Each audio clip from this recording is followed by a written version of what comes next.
ጤና ይስጥልኝ። መጀመሪያ ይህንን ፕሮግራም እንዳቀርብ ለተሰጠኝ እድል አመሰግናለሁ። እንግዲህ ስለ ሄፓታይተስ ሲ ስለምናወራ አሁን በኋላ ወደ እንግሊዝኛው ነው የሚሄደው። ስላይዱን እንግዲህ ሼር በማድረግ ልጀምር።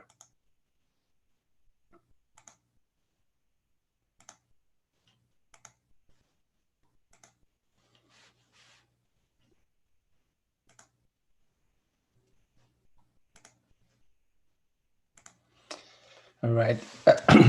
So our talk is about hepatitis C. Actually, this subject is near and dear to me. I have been involved in a lot of studies and would be happy to share this information with you.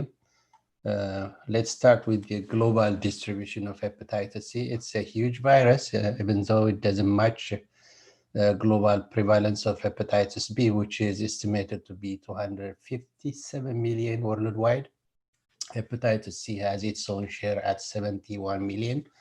And as you can see in this global map, there are areas of in the world that everybody is affected, but there are some areas with higher prevalence. You can see the more darker, the higher the prevalence of hepatitis C in that region.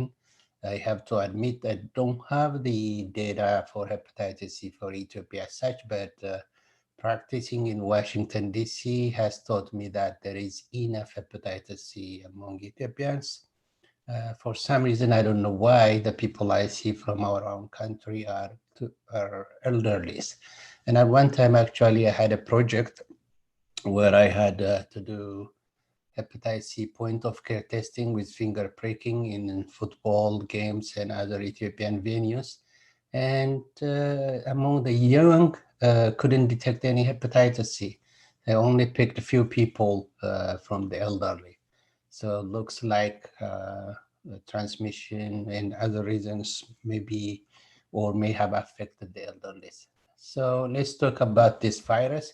It is a simple small RNA virus, belongs to Flaviviridae and genus Hep C virus. Well, that's not very important to know. Anyway, this part, the viral genome is a single-stranded RNA which is packaged by a core protein and covered with two envelopes, glycoproteins E1 and E2. So the secret for hepatitis C success lies in here, because unlike hepatitis B, hepatitis C does not integrate in the nucleus. So whatever happens is inside the cytoplasm. So that made it a target. The problem with hepatitis C is it does replicate in a very high quantity, and because of that, there are some semi-diversions or newer strains, and it is able to evade the immune system, but fortunately, it's not evading the medication. So let's see this. In the cytoplasm, the reproduction occurs because of two factors, the viral factor and the host factor. So the viral factors, there are multiple enzymes involved in the replication of this virus inside the cytoplasm. And I just brought this graph for you, NS2, NS3, NS4A, and NS5. The advantage of knowing these proteins in the production process of this virus is they became the target of the newer medications. So whatever you hear now, new medications, they are either NS3 inhibitors or NS4 or NS5 inhibitors. So that's the reason why I show you. So a lot of things are involved in the cytoplasm, including a host factor. So the hepatitis C is not a monolithic virus. It has 6 genotypes. And all hepatitis C genotypes are pathogenic to humans, or they are hepatotropic. The issue why, or the reason why we have to know the genotype is the response towards medication or to medication is different among genotypes. And we'll address it later. One of the genotypes actually is found to be a little bit harder to treat, but that's changing now because of the newer medication, which became pan-genotypic, but it's good to know. For you, you're lucky probably because if there are doctors, providers who've been treating in the past, they know what we were doing in the past, but for you, you're lucky because you are starting with a new approach. So when we are assessing or evaluating hepatitis C patient, it's important to find out what genotype virus they have in their blood. So if we look at the global distribution of genotypes, there are 6, and genotype 1, it's divided 1A, 1B, and 2, 2, 2, but it's good to know 1, 2, 3, 4, 5, 6. You can see it's all over. In US, where I practice, dominantly is genotype 1, but I have seen genotype 1 to genotype 4. So far, I didn't get any genotype 5 and 6, and mostly for some reason, genotype 5 is prevalent in South Africa. And in Africa, if you look, it's mostly Egypt, where there is much more virus, as you saw in the previous graph, and in West Africa. So ours is probably, we have everything, but it is genotype 1, 2, 3, and 4 predominantly, and I have seen enough genotype 4. So earlier years, we have to know this, but now because of the pan-genotype medications, there is no much worry. The question is, would you get those pan-genotypic medications in Ethiopia? So transmission, as you know, was heavily transmitted through blood transfusion until 1992, where blood screening is made. So that part of the transfusion is cut to a very minimum level, 1 per 2 million units transfused. Currently, the most common mode of transmission is intravenous drug use. I don't know what's going on in Ethiopia. I don't even have the appreciation how much intravenous drug use is there. But here, intravenous drug use is the major way of hepatitis C transmission. But there are other modes of transmission. We have to know this: multiple sexual partners, tattooing. I believe in Ethiopia, tattooing has played a lot of role in hepatitis C transmission. That's my suspicion. Body piercing, and if people are using cocaine, it's not the cocaine, but if they share the straw and then through the straw contaminated straw, people do get infected. The other mode of transmission is mother to child. It's a vertical transmission, approximately 5 to 10% can occur. And this is in the general population with hepatitis C, but if the mother has HIV co-infection, the transmission is higher, toward her baby. So because of that, 5 to 10% is a huge number for a mother who has hepatitis C passing to her child. The question always arises: can she breastfeed? Can we treat the hepatitis C pregnant mother? We'll look at that later, but so far there is no advice against breastfeeding because the mother has hepatitis C. And the other mode of transmission is in our line of practice from needle stick injury. It does happen, but at a much less percentage. I think if you remember, if I can give you a number, there is a 10 factor of 10 for HIV could be 0.3, for hepatitis C could be times 10, 0.03, and for hepatitis B would be 30% if somebody is pricked by a needle which is contaminated by infected patient. The bigger issue is when you have husband and wife, one is positive, they always ask you, that question will come to this you. So far from earlier studies where they looked into people, married couples, one with hepatitis C, and if those married couples are restricted or limited to a monogamous relationship, the transmission rate was low, 0.7 per year. And because of those studies, the recommendation is, as long as they have monogamous relationship one-to-one, we don't advise any way against or using condoms or any protective methods. But as you see earlier, if there is a multi-sexual partnership, that's a different story. So here is what is very important. If you have a patient with hepatitis C, you don't know which course they go, but generally it's good to speak about this course. Among all those infected with hepatitis C, 15 to 25% of those infected may clear it spontaneously. So they may get rid of the virus and they have the antibody. That's what you would see, the hepatitis C antibody. But when you confirm for hepatitis RNA virus, it's negative. So that's a small percentage compared with hepatitis B. I'm just comparing with, in hepatitis B, it's the reverse actually. 85% of the population who are infected or exposed to hepatitis B clear it naturally. So the question is, what happens to those who retain the virus, who became chronically infected?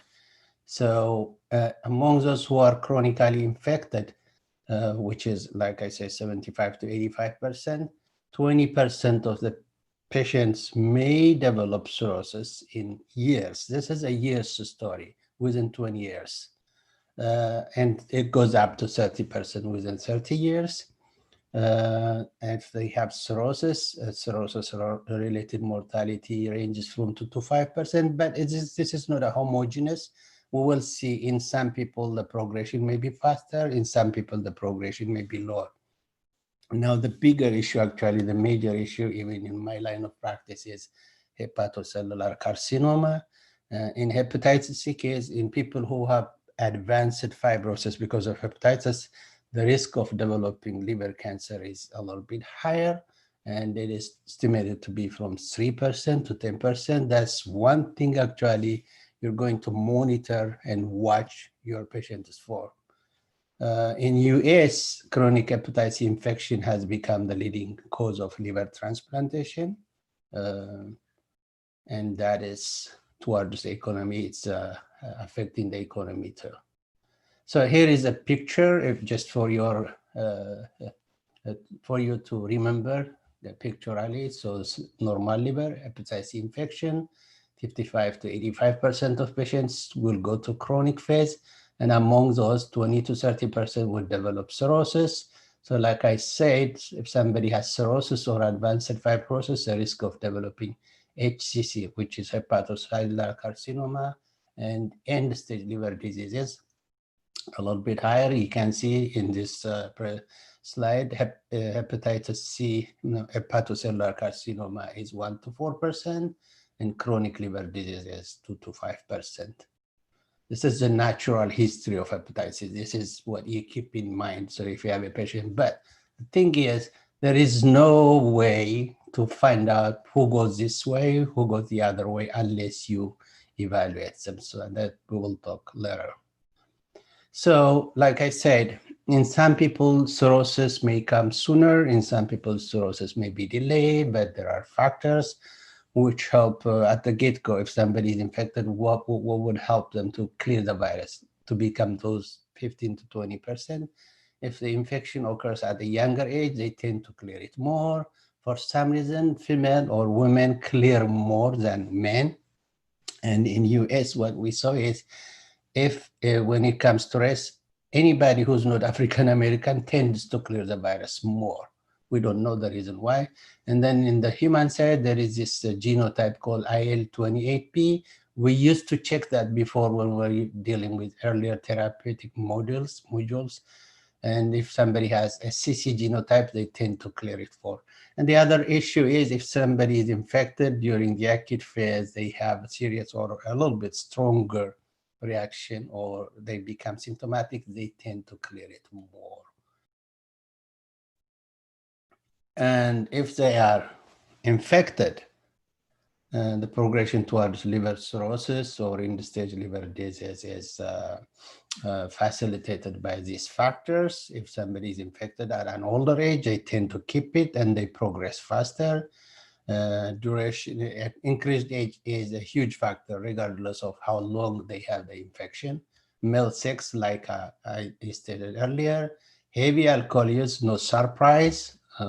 Somebody who's drinking in the presence of chronic hep C infection, they're pushing their liver down toward the cirrhosis. That's one argument we have with our patients.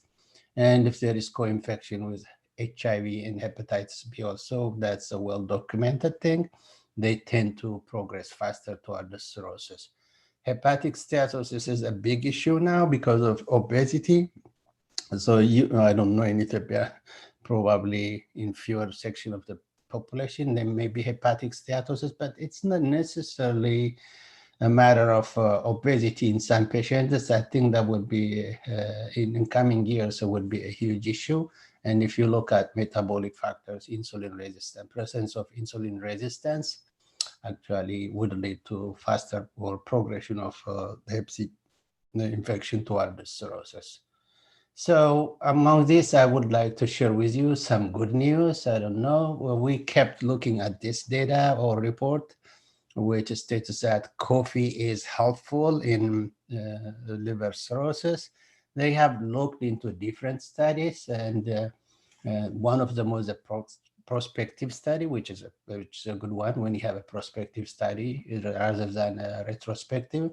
So they saw that if somebody is regularly consuming coffee and if they happen to have chronic hepatitis infection, the progression towards liver fibrosis is very much slower. And they looked at different data, including meta-analysis, retrospective studies, just to augment the finding. And they say a person who is chronically infected with hepatitis C, if they drink 3 or more cups per day, they have relatively reduced liver histological activities, which is fibrosis and so on. That's a good news, including in this meta-analysis study, it's not only reduced liver inflammation, but they saw a reduced hepatocellular development in those patients. So overall, drinking coffee is helpful when it comes to chronic hepatitis infection because it reduces the necroinflammatory process, and as a result, cirrhosis is reduced, and as a result, hepatitis C or hepatocellular carcinoma is reduced. You might ask me what kind of coffee, which coffee, but I always brag around and say, yeah, it must be Ethiopian coffee, which does this. So coffee has a benefit here. And sometimes we tease, is this a study from Starbucks? But it looks like it's a valid data. So when it comes to clinical manifestation of hepatitis C, there is not much as such to talk. Because most of the people actually are asymptomatic. They don't even remember when they were infected. And acute infection, because of that, it's not recognized because people don't feel sick. They don't go to doctors. They don't get tested. So it is just pass or goes into chronic stage. But if there is symptom or sign and symptom, mostly they may have mild flu-like symptom. Fatigue is another thing. They may have weight loss, arthralgia, myalgia, nausea, malaise, anorexia, depression, abdominal discomfort. These are very much limited, and some people may develop jaundice. But you can see these are not specific symptoms. They're general symptoms, and these symptoms usually occur 2 to 24 weeks after exposure, with a very wide range from 2 weeks to 6 months. So it could happen, and people cannot pinpoint, okay, I did this and I felt this. It could happen 4 months later. Somebody would not go back like, oh, I was doing drugs two months ago. But unfortunately or fortunately, IV drug use is not a one-time incident, it's a persistent. So they can pinpoint where they were exposed. And chronic phase, a lot of people don't even have symptoms unless they have advanced liver disease or decompensated liver disease. Usually you and me used to look at the liver transaminase and say, oh, okay, something is happening, so let's check for Hep B, Hep C. Otherwise, there is no way which tells us from symptom and sign aspect to test our patients for hepatitis C. But even though it's a hepatotropic virus, it has extrahepatic manifestations. Instead of naming here, actually, let me show you this picture so you remember. It affects a lot of parts of the body. Fortunately, that happens or in a lesser frequency. I never saw that many. I mean, I'm dealing with thousands of Hep C patients here, not bragging, but I never saw that much extrahepatic manifestation. Maybe it's lumped with something else. But you can see from cryoglobulinemia, Sjogren's syndrome, lymphoproliferative PCT, neuropathy, and you can see vasculitis. You may see this vasculitis in some people. It's also related with metabolic disorders like type 2 pulmonary fibrosis. So, but nobody pinpoints or associates this is from hepatitis C. And kidney failure or kidney reduced GFR or kidney disease can happen due to hepatitis C. That's actually one of indications to treat our patients right away. So it's not limited to the liver. It could happen outside the liver. And these are the entities you might find. Here is membranoproliferative. I'm dyslexic today for some reason, glomerulonephritis. Usually it's by rule out. So laboratory-wise, fortunately, we have only few ways to detect, to test our patients. It's antibody-based test always, but if you look, you don't depend on antibody. You have to do a confirmatory test to check if there is a virus infection or not. In previous years, there was antibody, and you have to do a test called RIBA, but that's obsolete now. You just go directly to hepatitis C virus RNA, and it's usually detectable within 2 weeks in acute infectious. And anti-hepatitis C antibody a little bit delayed than the virus because it takes time to develop antibodies. So it might take up to 3 months to develop antibodies. So you have to be very careful. If somebody comes like, oh, well, I'm exposed to someone or share a needle with someone who's hepatitis C infected, if you do antibody test, it may be negative, but you have to go in those cases, you have to go directly to hepatitis C virus and you will see. The other is the transaminases, ALT level rises within 8 to 10 weeks after exposure. And the peak may reach at 10 to 20 times, up to 10, 20 times upper limit of normal. It doesn't happen that much. We have seen acute infections, but you may expect the ALT level may be as high at to 20 times of upper normal limit. A problem is the serum HCV RNA level may fluctuate. It may be positive, it may come down, and looks like undetectable, and then appears later. So in this case, if you have an antibody test positive, a recent exposure, but the virus, the HCV RNA is kind of low, it could be a sign of acute infection. It's a reverse. In other cases, antibody is negative, and you just check with HCV or PCR test for the etiologic agent. So one pitfall everybody falls into is assuming that everybody infected with chronic hepatitis C has an abnormal ALT. No, that's not true. That is not true, actually. That's why when you are testing for hepatitis C, you pretty much depend on epidemiological factors than ALT, because approximately in 20% of patients with chronic hepatitis C, the ALT could be normal. So you may miss a patient who has a smoldering infection inside. But fortunately, in people who have lower level of ALT, the HSCV RNA load could be in a lower quantity, and the progression may be, that's what they say, progression is slower than in people with higher viral load. For some reason, women tend to have normal ALT than their comparative males. They have chronic hep C infection, but their ALT may be normal. So I urge you not to depend on ALT alone or transaminase alone to evaluate your patients. If you have a good history, epidemiological history, you go ahead. I don't know if there is a national policy, but here in US, during the 60s, the baby boom area, people were using drugs and a lot of people were exposed. So CDC came up. Everybody who's called baby boomer has to be tested for hepatitis C. But we will see there are so many factors where people could have been infected with hepatitis C. And in my area of work, we just aggressively test everybody, and the prevalence of hepatitis C could go up higher than the national 5 to 10% among our patients.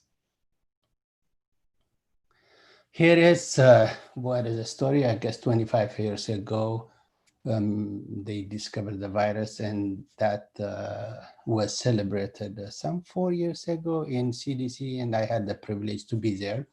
Luckily, I was there with a guy who discovered this virus, And they have this cartoon they give to each one of us who are attending. So you can hear, they say, we beat him, we beat him. This is one infection where scientists and doctors all together can brag that we beat the virus because it's curable now. It's curable totally. So if I show you a natural history of hepatitis C, I'm not exposing my age now, but when I was in school, we never knew any hepatitis C. It was called non-A, non-B, but later on they called it hepatitis C. So 89 discovered, you can see I'm not gonna go through this detail. It doesn't look clear anyways, but it's not a simple thing. It has gone through a lot of processes and phases from discovering, from trying a lot of things, finally from achieving and getting medication which are simple to take and with a huge virus clearance or cure rate. So if we see, this is treatment in genotype 1, but we can address the others the same way. What happened in years ago, we were using PEG interferon and ribavirin, but the virus clearance rate, here we have to learn one terminology called SVR, which means sustained viral response. When you treat someone after he completed the treatment, you wait 12 weeks and check them for hepatitis C RNA. And if they are negative, that's called sustained viral response. We used to call SVR12, SVR24, but that's almost synonym with cure. So when I say SVR, it means it cure. So it was a 50%, and giving this medication to patients was very, very tough. It's almost chemotherapy. A lot of people interrupt in the middle of it, and you have to give for a year. It involves a once weekly injection. And the adverse effect has actually landed a lot of our patients into hospital because of anemia due to ribavirin. It's a hectic. Then we got better. We have added some tablets to this. Still, we're not a fan of it until we get rid of this interferon. It was just a desperate measure. So patients were running away from treatment, and we were picking and choosing and finding someone who can tolerate. We tried often, but then came the tablets with ribavirin. But now if you see, there are so many medications out there which come as 1 pill a day or 2 to 3 pills a day, given in a short duration of time with a cure rate of 99 to 100%. So we came along. That's why those people in the previous cartoon were bragging about we beat him. So here is the algorithm. This is my own algorithm, which we use in our work. You can use it as long as you references to it. So HCV screen, there is a criteria who has to be screened for hepatitis C. Pretty much we're screening everybody, to be honest, because they may have one of these factors in their lifetime. So I wouldn't go anything. So if you screen, there are two ways. There is an antibody test. One of the antibody tests is CAMS alone. It's just do antibody when it's positive, and then you order another blood work to confirm if there is chronic infection. Confirmation is by hepatitis C RNA. But I guess the laboratories are smart here. It's called a reflex test because you send a specimen. If the antibody is positive, they just right away, the laboratory does a reflex test with the same specimen and check for hepatitis RNA. So if hepatitis RNA is positive, that confirms a chronic infection. Here is where a little bit you can explain. If somebody has antibody, test positive, but HCV RNA is negative, what does that mean? It could be a chronic infection, like I said earlier, if you remember at the get-go, we said 15 to 20% of patients who are people who are exposed to hepatitis C, they can naturally or spontaneously clear the virus. So that could be a sign of a spontaneous clearance, but I usually don't depend with one test. I just call them in a month or 3 months, repeat the same test. And if two tests are antibody positive, HCV RNA negative, then it's a past exposure. So I don't worry. Now, what do we do? It is a general approach for hepatitis C management that's up to date. If you have hepatitis C RNA positive or chronically infected patient, the first thing you do is you assess for hepatitis B and you assess for HIV. Remember, if they have hepatitis B and HIV co-infection, they tend to do worse. And you also check hepatitis A. You don't want any other liver infection at all. So if they are negative, you vaccinate them. If they have HIV co-infection, and you start treating them. And then while you are doing hepatitis C, if you confirm chronic infection, then you would want to know hepatitis C genotype, because the medication you have may not affect some genotypes as such, so you have to know this. The next important thing is you just don't sit alone. Oh, okay, there is chronic hepatitis infection. You have to stage them. Stage means find out where their liver is in a simple language. You have to assess if they have cirrhosis or not. So you can do that in different ways. We don't do liver biopsy anymore. It's obsolete because there are non-invasive methods. I heard, I guess you have fibroscan at St. Paul. I heard so. But you can use other scores to assess. You have to find out which stage they have, regardless whether you are going to cure them or not. It's very important in later.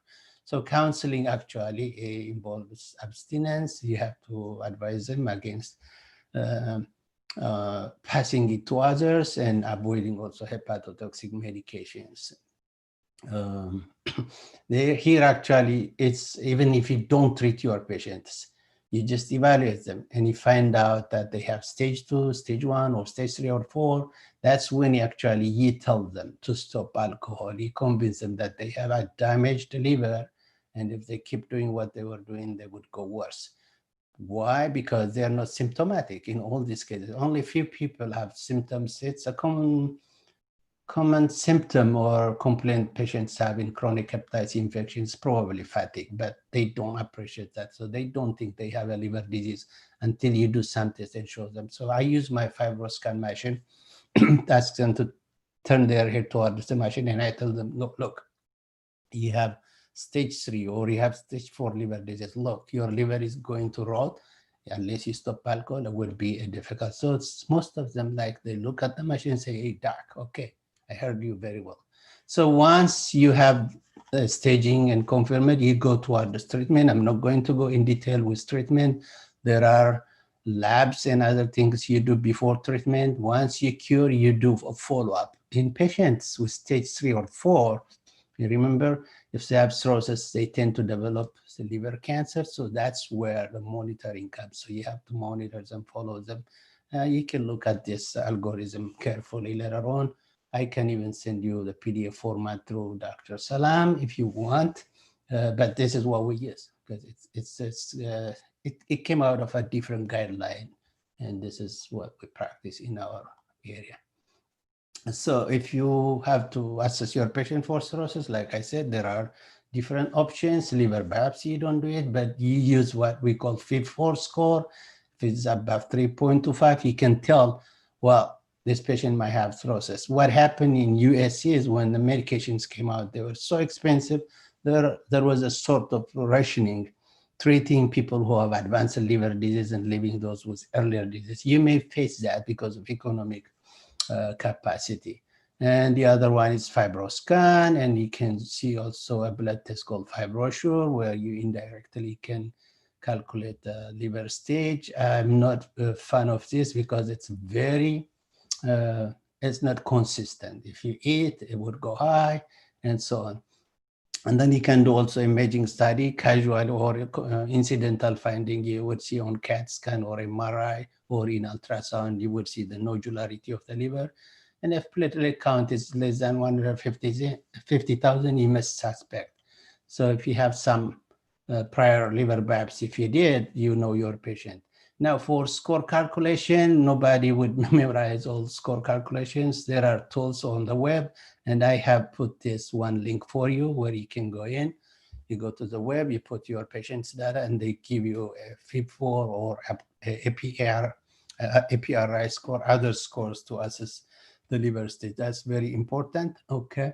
Now treatment, you can treat. I'll tell you why. You can treat, but there are exceptions where everybody should not treat these patients. In people who failed prior treatment, if people have cirrhosis, especially decompensated cirrhosis, if people have end-stage renal disease or co-infection with hepatitis B or HIV, pregnancy, and somebody has liver cancer, or liver transplantation, that won't be your forte or your domain. These are for specialists, for people who've been doing Hep C treatment. Otherwise, other than this, I tell you, you can treat people. Why? In US, actually, we don't even hesitate. We use this website to go into the guideline and see who to treat with what. This is very important. You can use it. The only difference between you and me probably would be the availability of those medication listed in this guideline. This is Infectious Disease Society, which is my part of it, and American Association of the Study of Liver Disease. Two huge authorities writing the guideline every now and then. We have some acquaintance with some of the writers here. So just go there and you can look. Actually, if you want to treat a hepatitis C patient or even learn, you can go to this website and get your information. Now the question is, should hepatitis C treatment be limited to specialists? No, because we have this huge study which was actually published in an Annals of Internal Medicine, where we looked at different providers and found out anybody who has a certificate and license as a provider can treat hepatitis C. It's called expansion of treatment, task shifting. In our case, we call it ASCEND study. You can see my name. I am actually one of the site investigators in study. So what we did was we had specialists, my colleagues, we have internists and family practice doctors, and then we have also a third group of providers called nurse practitioners. The three of us just sat down in one room one day, took a kind of a review course on how to treat hepatitis C. I have to admit that we have a benefit on that, but that was a new information for all of us. And then we have to treat 600 patients divided among us with similar demographic and characteristics. So there were 600 patients, 96% were Black. That was a huge thing, because to have 96% Black, but usually the complaint is we don't have African Americans in good representation for clinical trials. In our case, it was the reverse. More males and more treatment naive, and we have 20% cirrhosis. This was also good to know, because there was an argument cirrhotic patients may not respond better like non-cirrhotic populations. Mostly genotype 1 infection, baseline characteristic, like I told you, was similar among those three providers. So among those who were treated, 516 achieved SVR, or means cure. The reason for not achieving SVR actually was not a medication failure. Largely, it was patients who were lost to follow-up. They just start medication and they don't come back. Some of them are my own patients. And they found out, like, actually, the others did better than our specialists in the study. So I tell you, any one of you doctors sitting there, you just study all those things, refresh your hepatitis C knowledge, and you can treat. So it shouldn't be limited to specialists. I had actually involvement with introduction to one of the medications in Ethiopia, and I was very furious when I found out it was limited to 2 hospital specialists only. And as I was urging, at least a minimum, it should be everywhere where there is teaching, where there are teaching hospitals. So you can treat, to be honest. So question was, how long can we treat patients? There were several studies from 4 weeks, 6 weeks, 8 weeks, 12 weeks. Now it is 12 weeks, and 8 weeks are FDA approved in US. But we did a study of treatment with DAA, means direct acting antiretrovirals, because we used interferon, which was acting indirectly using the immune system. So in this study, I'm also involved in this study. We found out if you use 3 SBRs, you can treat patients actually within 6 weeks and achieve this SBR rate. Now I'm at the end of my presentation. Special population with hepatitis C, pregnancy, like I told you, 5 to 10% vertical transmission, higher in HIV co-infected patients. We don't have any means to prevent a transmission, a perinatal transmission. We don't preemptively treat pregnant patients for hepatitis C. Fortunately, if the baby is infected, the clearance rate is very high within 3 years. And because of that, you don't even treat the babies. until they're 3 years of age. But they have, if they don't clear, they have to be followed by a specialist. And like I stated earlier, it's not in the milk, so milk breastfeeding is not contraindicated for chronic Hep C infection. But you have to be very careful. The nipple should be quite smooth. There should be no sores or openings, because if there is blood in it, then there could be infection. But normal breastfeeding is not contraindicated. Co-infection, it is huge. Hepatitis B or HIV co-infection leads towards rapid progression. In HIV, we see rapid progression, cirrhosis, and HCC development is much higher, but now we can treat co-infected patients. The only issue we have is drug-drug interaction, and I have put you a drug-drug interaction tool. It's on the web. This is very helpful. You can go on both for hepatitis C treatment and HIV treatment. That's what we do. It's on our mobile phone. We go in, we're not cavalier or bragging to just assume we know everything. That's the beauty of practicing here. Nobody brags. We get access to check something, we double check and check before we treat. Hepatitis B, a little bit very careful, because if they have hepatitis B and don't diagnose them, and you treat them for hepatitis C, and when you stop the medication, there are reports where the hepatitis B flare up happening. It could be even fatal. So one of the evaluation ways, evaluation thing for hepatitis C patients is just finding out if they have chronic hepatitis B infection. It is actually very dangerous in those people who don't have surface antigen, but they have core antibody. Even they don't have a viral DNA, you have to monitor those patients. But this is not limited for hepatitis C treatment. Even when you do immunotherapy or biological therapy, hepatitis B has become a little bit tricky thing. I know prevalence of hepatitis B in Ethiopia is above 8%. According to CDC, that's something you have to watch. When you focus on Hep C, make sure there is no Hep B around.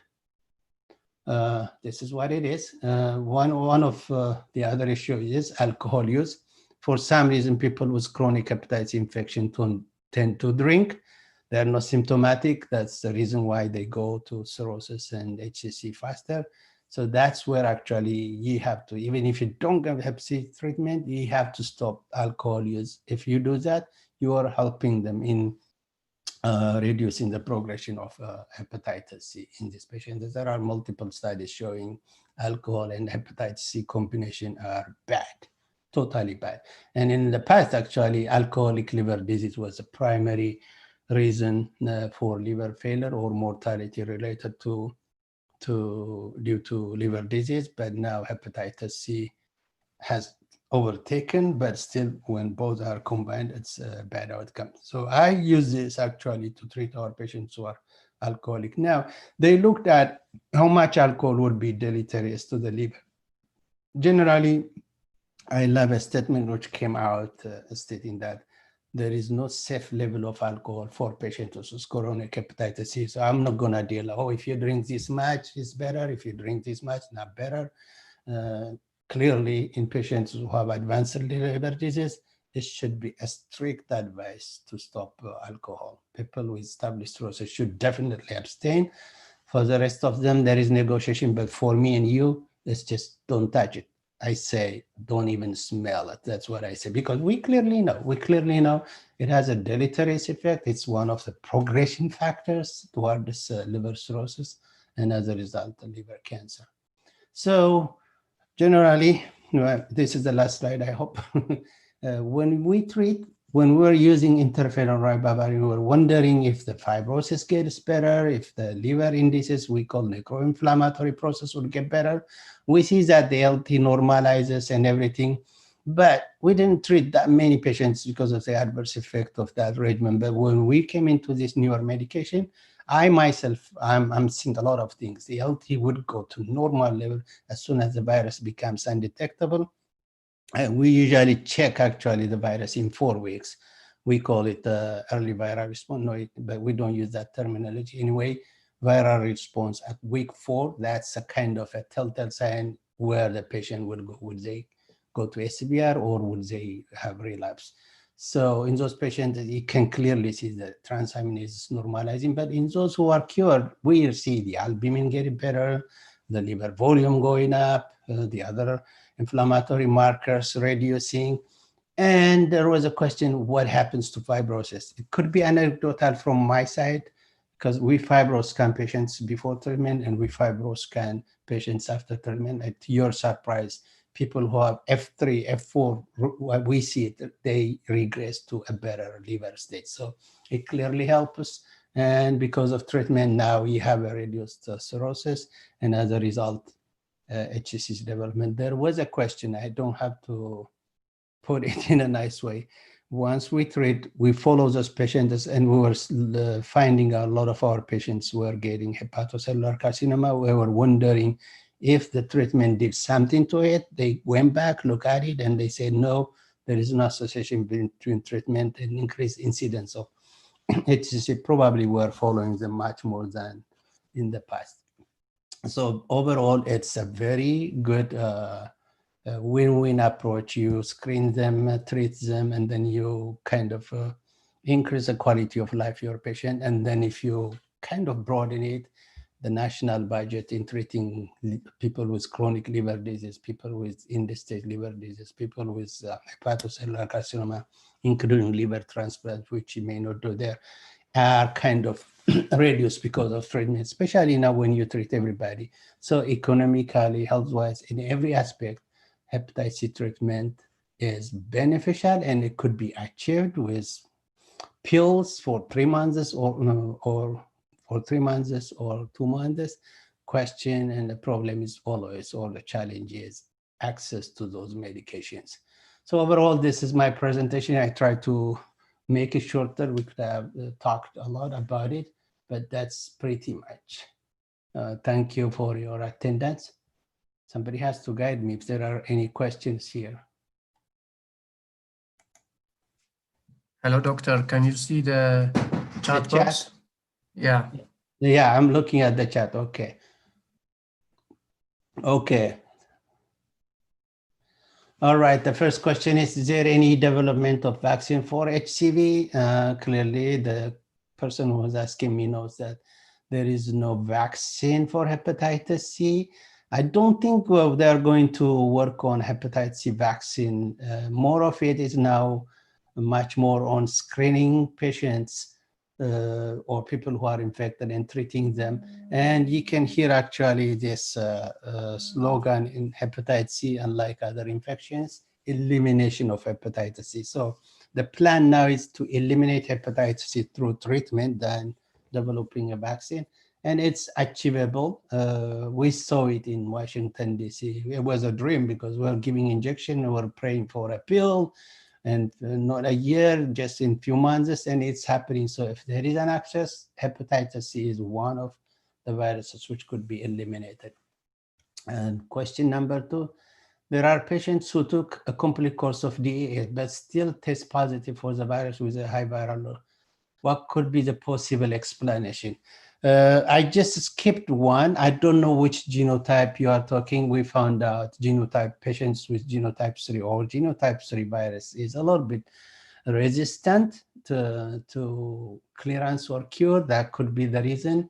And the other one is if they have advanced liver disease, cirrhosis, the treatment guideline actually is a little bit different. That's why you have to do staging before you start, because if somebody has cirrhosis, the duration of treatment is different versus for somebody who doesn't have cirrhosis. So advanced liver disease, genotype, and the patient's or constitution also obese or metabolic syndromes are not helpful. We see that in the past, we saw a lot of people responding. But now almost we are enjoying a 95% or more SVR rate as long as the patient takes it. And the other slicky factor is patients tend to forget, miss pills, but they tell you they are taking it. That's another issue also. You have to have strict adherence when you put them on those expensive medications. So that could be one of the reasons. Advanced liver disease plays a role in the clearance of the virus. Number 3, What's the risk of esophageal varices in HCV, and do you use fibroscan for prediction of esophageal varices in your setup?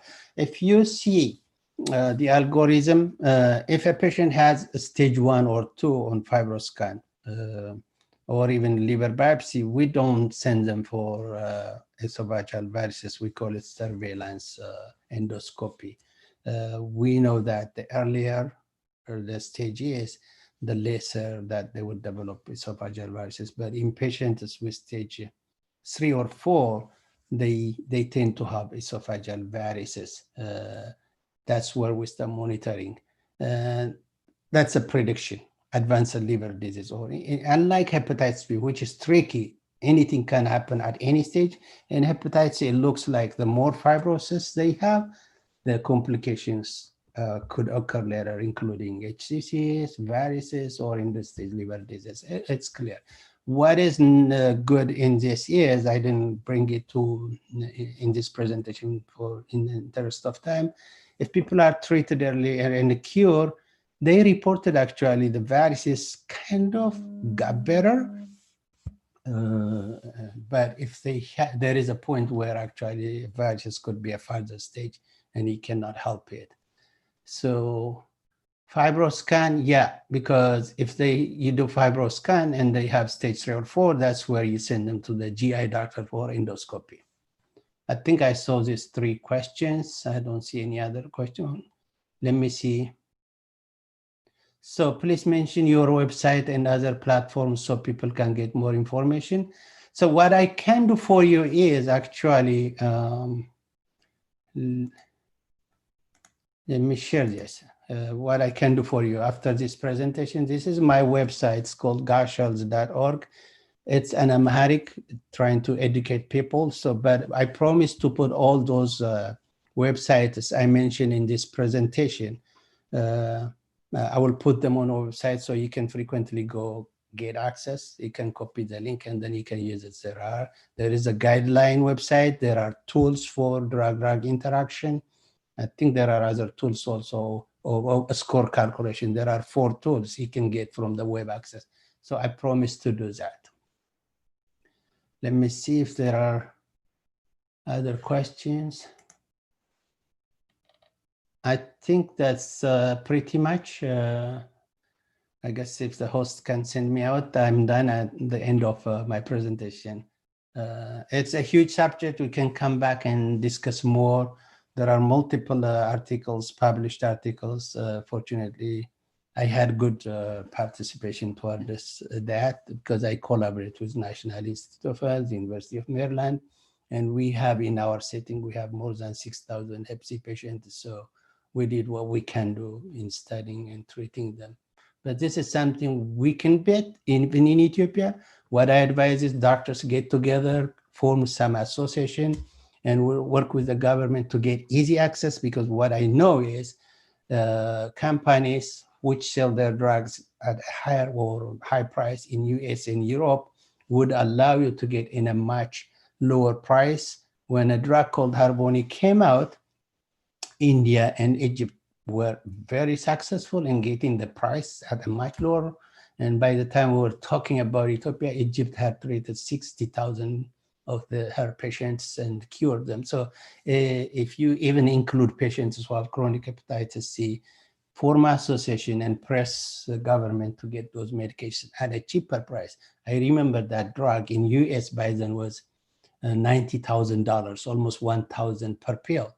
But in Ethiopia, it was imported at 1,000 for the 3 months duration of medication. That's what I was furious actually when I found out it was limited to 2 places. I said, this is a good access. Why people limit the access to the population to areas, capital city, and even in the capital city to areas. So please work on that. I urge you, if I can help, I will help you through Dr. Salam in facilitating the organization or the association, or giving you some tidbits here or informations.